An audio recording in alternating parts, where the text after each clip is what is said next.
So hello everyone. We are covering the session where we are playing around uh, arrays, and we will come into data frame also for the Python. So first we'll generate some random number and we'll look into the attributes and methods. So let's generate some import our NumPy library, and we are generating a normally distributed standard normal distribution with a dimension of 5 into 100. So look at how we can get the attributes uh, of this generated array. So we can use n dim, which means n how many dimensions are there. So dimension is like 1 2 3 4 5, not how many elements are there in each direction. So we have defined two dimension. You can see it's giving the output of 2. We can look at the shape, which means how many elements are there in each of the dimension. So first dimension has 5, so it's if it's because it's a two dimensional vector or array, so we can call it in mathematics it's a matrix. So it's 5 cross 100 matrix. Then we can look at the size. So size means how many total number of elements are there, that is 100 cross 5, so about 500 element we have, exactly 500 element we have. We have already used d type in the previous example. Just to repeat, we can use d type to figure out whether it's a float, integer, or what kind. So here it's float, of course.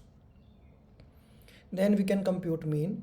So mean means whenever we are talking about the bracket, like we discussed last time, we are talking about doing some computation over this. Sometime there may be some input required, sometime it may take the default input. So if we don't give anything, it's taking default input, but it's computing the mean. When we use d type, it means it was already computed, it was already stored. So sometime when we use methods, it may take some time to compute it and give you the output. So it means it's running some function over this library or this variable. So like we can, when we give the mean, our matrix was, we had element of 5 cross 100. So when we took the mean, simply it's doing the mean of the 500 elements. We can give also axis. So axis 1 means it's doing elements across the first axis. So we get 5. We can do the mean over. So we will get how many? We will get 100. So you can see this as 100 mean. So you can decide in which axis you want to do the mean, you want to compute the mean.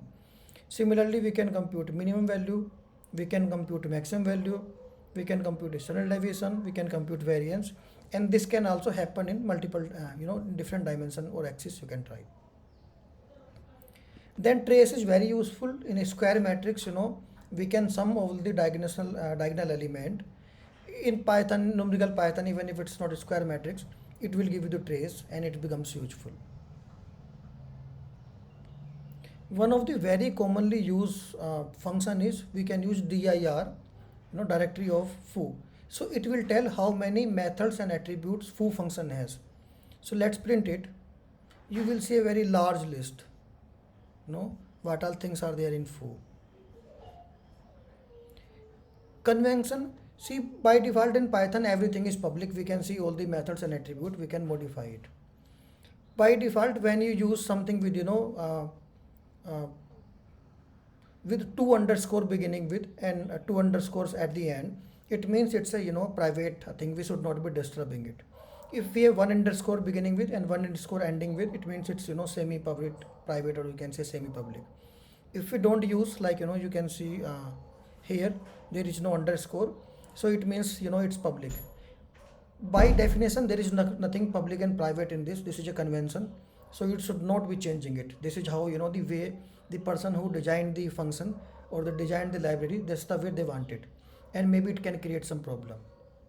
Here you can see the entire list of all the methods and attributes we have, and we can do all this, you can say the information we can access or the computation we can access. So many times we don't remember, in some language, let's say standard deviation may be SD, in something STD, it may be something else in some other language. So you can quickly type dir of that function and you get the entire list. Then you can figure out what is more helpful. If there is a help defined, we can use help also. Maybe in some other time we'll go into the help, and it becomes very convenient to see how to give the input, what is the the sequence of the input, because it's not easy to remember. So many functions are there, so many libraries are there. How, what should be the sequence of the input? So that's it for this session. See you in the next session.